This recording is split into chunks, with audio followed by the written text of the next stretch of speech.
재판부의 인식과 판단에 매우 유감스럽습니다. 이것이 상식에 부합하는 것인지 즉시 항소해서 진실을 밝히기 위해서 노력하고 검찰의 복주를 견제하는 데 최선을 다하겠습니다.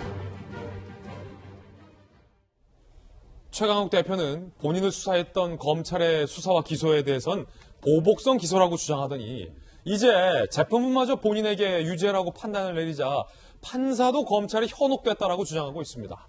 여러분들은 최 대표의 이 같은 주장과 이 같은 발언에 대해서 어떻게 생각하십니까? 저희들은 오늘 톱뉴스로 이렇게 제목을 달아봤습니다.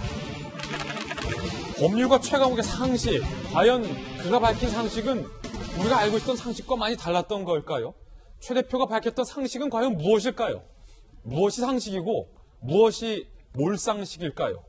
법원이 어제 최강욱 대표의 1심에 대해서 이렇게 판단했습니다. 의원직 상실, 조국 전 장관 아들 인턴 확인서를 허위 발급했다는 혐의. 재판부, 인턴 확인서는 능력이 아닌 인맥으로 발급됐을 여지, 입시의 공정성을 훼손한 것, 가벼이 볼 수 없다. 진지한 반성의 측면에서도 유리한 양형 요소가 없다. 최 대표가 전혀 반성의 기미를 보이지 않는다. 징역 8개월에 집유 2년을 선고했고 어제 저희 속보로 전해드렸습니다. 최 대표가 발급해준 인턴 확인서에 따르면 최 대표가 증명해준 조 전 장관 아들의 인턴 내용에 따르면 2017년 1월부터 10월 10개월간 총 16시간 인턴 활동을 후보이 수행했다. 재판부가 이렇게 말했습니다. 최 대표의 주장대로 하더라도 한 번 인턴 시간이 12분이다. 세상에 어느 곳에서 인턴을 한 번 하는데 12분 동안 할 수 있는 일이 있느냐? 많지 않다라고 최 대표의 인턴 확인서 내용을 정면으로 재판부가 반박을 했습니다. 김광삼 변호사님, 로펌 사무실 운영하시잖아요? 네. 더샘. 김광삼의 영어 발음, 쌤, 맞죠? 예, 맞습니다. 인턴 그 로펌 사무실에서도 인턴 받죠? 인턴 받는데요. 혹시 12분간만 일하고 퇴근시키는 인턴 받아본 적 있습니까? 12분. 그런 인턴이 왜 필요한 거예요? 그러니까 사실 이제 우리가 학교 입학에도 쓸 필요가 있고요. 또 경우에 따라서는 이제 변호사들이 의무적으로 변호사 실무 수습을 해야 돼요. 그런데 가끔가다 보면 좀 상식 이해 차원에서 하지도 않았는데 나 변호사 수습 실무 좀 하던 걸로 해줘라. 그래서 저하고 아주 친한 사람들에게 부탁하는 경우가 있습니다. 네. 특히 뭐 저하고 막역한 사람인데 그런 걸 부탁하면 저희도 굉장히 좀 난감해요. 근데 그거 자체는 허위 인턴 확인서거든요. 그래서 설득을 하죠. 이건 문제가 있는 거고 내가 해주면 이건 범법행위에 해당이 된다. 그래서 해줄 수 없다. 인턴을 하겠다고 하면 정시에 출근하고 정시에 퇴근해서 거기에 맞게 활동을 해라. 그렇게 얘기를 합니다. 그럼에도 불구하고 인턴십 증명서를 해주지 않으면 굉장히 서운하게 생각하는 사람들이 많이 있어요. 근데 할 수 없어요. 왜냐하면 그거 자체는 범죄 행위니까. 그러면 지금 최강욱 대표 같은 경우에는 지금 판결을 하면은 사실은 범죄 행위를 한 것이 되잖아요.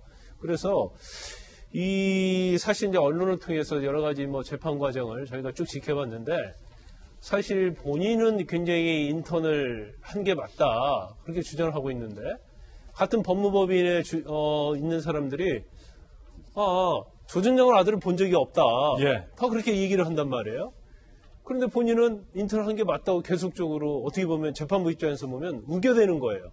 그러니까 여러 증거에 의하면 상식적인 차원에서 안 한 게 맞는데 했다 하더라도 굉장히 짧은 시간 인턴이라고 할 수 없는 시간을 한 거에 불과함에도 불구하고 너무나 이걸 자기의 어떤 그런 거에 빠져서 막 독단적으로 주장을 한다랄지 아니면 또 어떤 얘기를 하냐면 인턴 확인서를 써줬는데 이게 입시에 사용될지 몰랐다. 그럼 인턴 확인서가 뭐에 필요한 거예요? 본인은 자기 상식이 뭐 상식이 아닌가 보다 이렇게 얘기를 하는데 아니면 인턴 확인서를 어디다 쓰기 위해서 가져가는 거예요? 그건 뻔한 거 아니에요? 근데 그걸 몰랐다고 주장을 한다랄지. 근데 그거에 거짓말이라는 것들이 이메일, 문자 메시지에 다 나타났잖아요. 아, 뭐 도움이 됐으면 좋겠다. 예. 아니면 뭐 정계신 교수가 연고대에 쓰려고 한다. 이런 얘기까지 다 있음에도 불구하고 이걸 본인이 무죄가 나오려고 생각했던 것은 지금 본인도 군법무관 출신 변호사잖아요. 저는 볼 때 이걸 무죄가 나올 거라고 생각한 것에 대해서는 사실 같은 법조인으로서 이해가 되지 않아요. 그래서 이제 사실 본인이 조국 아들의 부모도 아니고 또 어떻게 보면 주범으로서 굉장히 주도적 역할을 한 건 아니지만 어떻게 보면 이제 방주 역할을 한 거거든요. 그러면 사실 집행유예 선고는 형이 좀 높다고 볼 수는 있어요. 그런데 재판부에서는 그런 거예요. 양형의 고려할 요소가 전혀 없어요. 일단 너무나 비상식적인 주장을 막 하니까 예. 이건 뭔가 봐주고 싶어도 봐줄 수 있는 여지가 전혀 없는 거예요. 깎아주고 싶어도 깎아줄 수가 없었다. 그렇죠. 그래서 형량 자체는 굉장히 본인에게 불리한, 그러니까 만약에 대법원에서 확정이 되면 결국 의원직 상실할 수 있는 거 아니에요? 지금 국회의원이잖아요. 제일 중요한 건 뭐예요? 의원직이잖아요. 근데 의원직 상실형을 재판부에서는 이제 선고를 하는 거예요. 어떻게 보면 굉장히 정말로 명확한 진실을 손바닥으로 가리려고 한 것이 아니냐. 이제 그런 생각을 재판부가 해서 저렇게 양형을 정했다, 저는 그렇게 봅니다. 그렇군요.